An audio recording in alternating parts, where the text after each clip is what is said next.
Hello दोस्तों, आपका सभी का एक बार फिर स्वागत है। तो दोस्तों आज हम बात करते हैं, बात क्या करते हैं दोस्तों, बात करने के लिए तो अब कुछ बचा ही नहीं है। अपनी जो पेंशन है दोस्तों वही ख़त्म कर दी, तो कई बार तो इतना गुस्सा आ जाता है कि शुरुआत करते हैं कि वीडियो को बहुत अच्छी बनाएंगे, मगर मन में एक अजीब सी बात उठ जाती है कि भाई नाश कर दिया हमारा। तो ये जो नेता हैं, आप शुरुआत से देखो, अपना बचपन से शुरुआत करो।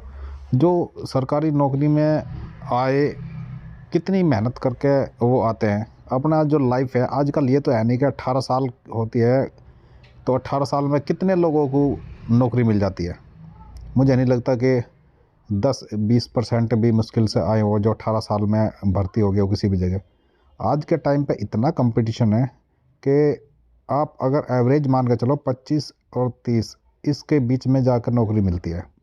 और जो थोड़ा और प्रोफेशनल है, जैसे टीचर कहो या कोई दूसरे जितना टेक्निकल और एजुकेशन ले लेता है, तो उसकी तो आप 35 या इसकी एवरेज 30 साल मान के चलो, तो 30 साल में जाके नौकरी मिलती है। और जो उसके सबसे ज़िंदगी के बढ़िया पीरियड होता है, लाइफ होती है, उसमें वो किताबों में घुसा रहता है और खूब मेहनत करता है। बहुत ऐसे लोग हैं जो अपने घर बार को छोड़ के कोई हॉस्टल में रहता है, कोई दूसरे शहर में जाके पढ़ता है। कितना कितना सेक्रीफाइस करते हैं, किस लिए भाई? जिससे एक लाइफ में एक सिक्योरिटी आए और बुढ़ापा आराम से गुजरे।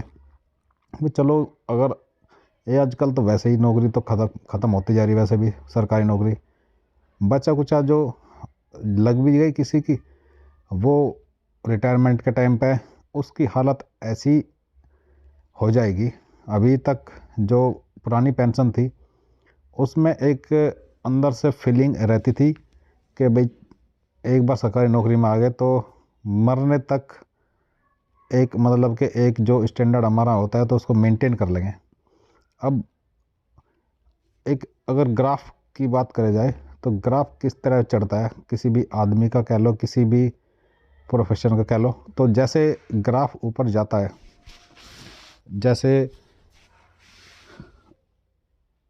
शेयर मार्केट की आप बात करो तो शेयर मार्केट में जिस तरह दिखाया जाता है कि भाई ग्राफ चढ़ रहा है, down up down up down कैसे चल रहा है, तो जब तक नौकरी में हर इंक्रीमेंट मिले और 2 बार डीए मिले तो हर साल ग्राफ जो है चढ़ता रहेगा। और जब रिटायर हो गए अचानक से जीरो पे ला के छोड़ दो, तो वो तो बहुत मुश्किल काम है वहाँ से शुरुआत करनी। तो दोस्तों ये एक मिनिमम जो पेंशन है, अगर अभी कोई सरकार कुछ नहीं कर सकती तो कम से कम एक मिनिमम स्टैंडर्ड तय करना चाहिए। क्योंकि अभी तो जो पेंशन का तो नाम ही नाम है, हमारा जो पैसा बैंक में जाएगा उसका इंटरेस्ट मिलता है। आपने बहुत सारे अब तो रिटायर भी होने लगे हैं जो एनपीएस में हैं, 2004 के बाद में जो नौकरी में आए हैं, वह कई लोग रिटायर होने शुरू हो गए कई कारणों से। जैसे कुछ लोग पहले किसी दूसरी नौकरी में थे मगर वहाँ पर वो परमानेंट नहीं हो पाए, तो काफ़ी दिनों बाद उनको समायोजित किया जाता है। 2004 के बाद जो समायोजित हुए तो उनकी उम्र काफ़ी बड़ी हो चुकी थी और वो अब रिटायर होने शुरू हो चुके हैं जो एनपीएस के अंतर्गत है। तो बहुत सारे वाद में उनका जीवन, कितनी पेंशन मिली एनपीएस की, वो सारी डिटेल कई सारी वीडियो भी बन चुकी है, आपने भी देखी होगी। तो बड़ा ही दर्द होता है। और दर्द आप समझो कि जो वो बता रहा है वो दर्द उसका दर्द नहीं लगता, वो हमें अपना फ्यूचर दिखता है सबका। तो दोस्तों अगर आज ही एक चांस है, ये जब से किसान आंदोलन सफल हुआ, वापसी हुआ, तब से हर किसी के मन में, चाहे शिक्षक हो, कर्मचारी हो या फिर अफसर हो, कितना ही बड़ा आईएएस पीसीएस कुछ भी हो, कैबिनेट सेक्रेटरी बोल लो, कोई भी, चाहे पीएमओ ऑफिस में हो, चाहे दिल्ली में या किसी भी स्टेट का कोई कर्मचारी हो, स्टेट कर्मचारी हो, सेंट्रल गवर्नमेंट का कर्मचारी हो, अब जब कानून बना तो सबसे पहले सेंट्रल गवर्नमेंट पे लागू होता है, फिर स्टेट गवर्नमेंट पे। अब जो दोबारा से लागू करेगा वो फिर सेंट्रल से पास होना है। तो हर किसी के दिल में एक अजीब सी भावना, विडंबना रहती है, और हर कोई सोचता है कि हमारे साथ इस तरीके का ना हो, जिस तरीके का जो हमारे एनपीएस के रिटायर हो रहे हैं कर्मचारी, और घर की हालत। और सबसे बड़ी बात होती है ये पीक आवर होता है। कई सारे हमने ऐसे कर्मचारियों के इंटरव्यू सुने जिसमें किसी के दो बेटे हैं, तीन बेटे हैं, तीन बच्चियां हैं, तीन बच्चे हैं, जैसे भी जितने भी सबके, यानी कि, और शादियां भी नहीं हो पाई हैं। और पेंशन एक ने बताई किसी की 1200, 1400, 1500। तो दोस्तों इतने जो पेंशन है, इतनी तो आजकल जो ज़्यादातर हर एक स्टेट गवर्नमेंट वृद्धावस्था पेंशन दे रही है। तो जो वृद्धावस्था पेंशन है वो भी 1000 रुपये, 2000 रुपये, कोई 5000 रुपये, इस तरह स्टेट अलग अलग, डिफरेंट अलग स्टेट अलग अलग इतनी पैसे दे रहे हैं। और एनपीएस में मिल रही है केवल 1500 या 2000। तो बड़ी ही शर्म की बात है। ना वो हाथ फैला सकता, ना वो ओल्ड पेंशन अप्लाई कर सकता। इनकम टैक्स उससे लिया जा रहा है, इससे ज़्यादा तो उसका इनकम टैक्स जाता है। और सबसे बड़ी बात, ये सब चीज़ भी चलो साइड में कर दो। जब आदमी शुरुआत में एक अच्छा स्टैंडर्ड जीवन जीना शुरू कर देता है, फिर उसको नीचे काम करना बड़ा मुश्किल हो जाता है। अगर शुरुआत से ही कोई नौकरी ना लगी हो तो वो शुरुआत से ही उसके खर्चे कम होते हैं, उसका जीवन का स्टैंडर्ड एक अलग होता है, ना उससे लोग अपेक्षा करते हैं।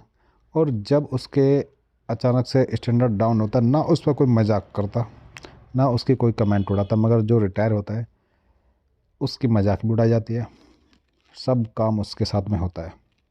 तो दोस्तों ये दिन हम लोगों को ना देखना पड़े।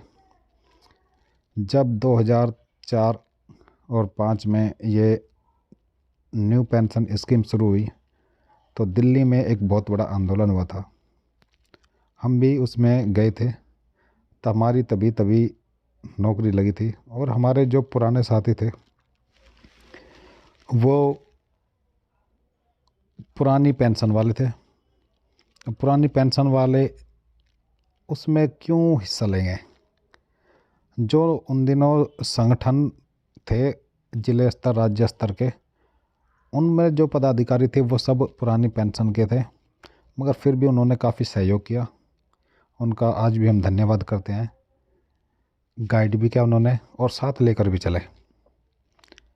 मगर बात वही है कि सरकारी आदमी एक तो सब कंडक्ट रूल में बंधे हैं, दूसरा जो पुरानी पेंशन वाले हैं और एक नई पेंशन वाले। तो कहीं ना कहीं पुरानी पेंशन वाले लोगों के दिमाग में पहले भी ये बात थी और आज भी है कि भाई देखो, सीधी सी बात है, जिसका कोई नुकसान नहीं होता तो वो तो कहीं ना कहीं वैसे भी सीनियोरिटी फील करते हैं और अपने आप को समझते हैं कि उनका कितना फ़ायदा हो रहा है।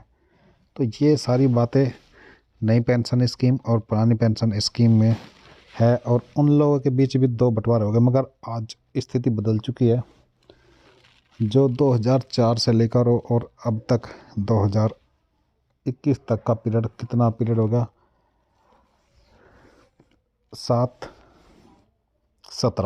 17 साल।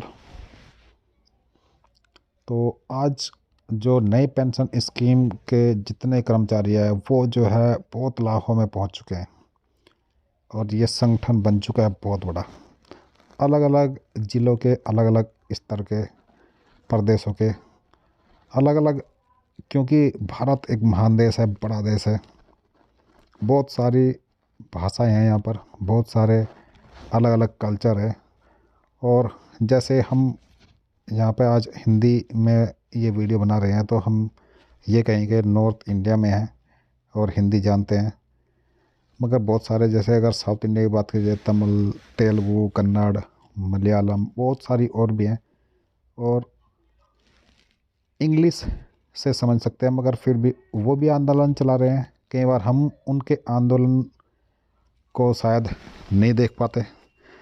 जो यूट्यूब पे कई सारी वीडियो हमने देखी हैं, वो जो इंग्लिश के वर्ड हैं वो हम समझ सकते हैं, मगर जो भाषा उनकी लिखी हुई है वो नहीं समझ पाते। मगर इतना तो समझ सकते हैं कि दिल में जोश, भाषा का एक अलग मायने रहा, मगर जो दिल की जोश है, भावनाएं, वो पूरे भारत की जितने भी कर्मचारी हैं वो सबकी एक ही जैसी है। हर कोई चाहता है, अब शायद अगर हम वीडियो बना रहे हैं तो वो, अगर हम इंग्लिश में कोई टाइटल देते हैं तो वो उनको समझते हैं, क्योंकि हमारी जो वीडियो बनी है उस पर कई सारे कमेंट आए जो तमिल, तेलुगु, कन्नड़, हम तो भाषा भी नहीं समझ सके, उनके कमेंट्स आते हैं, तो सपोर्ट करते हैं वो भी, और हम भी सपोर्ट करते हैं, हमने भी देखा। तो ये एक, मेरे कहने का मतलब यह है कि जो एक दिल्ली का आंदोलन ज़रूरी है, जिसमें पूरे इंडिया के जो कर्मचारी हैं वो सब एक जगह इकट्ठा हो जाए और दबाव पड़े गवर्नमेंट पर, और समझे कि ये कितना बड़ा नुकसान कर दिया है। और दूसरी बात है, कोई दूसरा बड़ा अगर आंदोलन होता, अगर नहीं मिल पाती पुरानी पेंशन, तो उसके साथ साथ में दूसरे उपाय किए जा सकते हैं, जैसे मिनिमम पेंशन स्कीम और मेडिकल फैसिलिटी।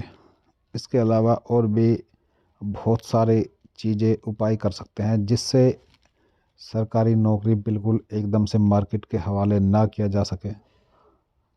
और सबसे बड़ी बात है कि जो नेता हैं, इनकी पेंशन भी नई पेंशन स्कीम में लगा दी जाए, तो ये जो है लाइन में आ जाएंगे सारे हर एक, चाहे किसी भी स्टेट का हो, सेंटर का हो, जब तक उनको मिल रहा है तो वो मौज में।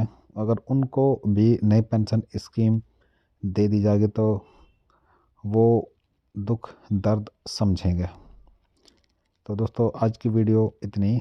आपको और नई वीडियो में मिलते हैं नई बातों के साथ में। आपको वीडियो कैसी लगती है दोस्तों ज़रूर बताना, और वीडियो से ज़्यादा दोस्तों चैनल अगर आपने अभी तक सब्सक्राइब नहीं किया तो चैनल भी सब्सक्राइब कर लेना।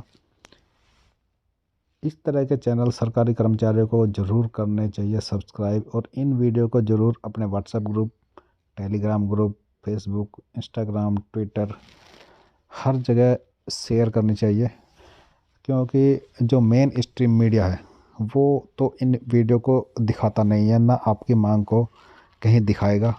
और जो लोग दिखा रहे हैं आप उनको ज़रूर शेयर करो, बढ़ाओ। कुछ घटता नहीं है दोस्तों, अगर कोई, वैसे तो सभी के दिल में है, और जब हमने देखा, एक्सपीरियंस किया खुद, जब कोई जिला स्तर, राज्य स्तर पर इस तरह के संगठन होते हैं तो पेमेंट भी करते हैं लोग और सहयोग करते हैं पैसे के द्वारा, क्योंकि खर्चे तो दोस्तों हर जगह होते हैं।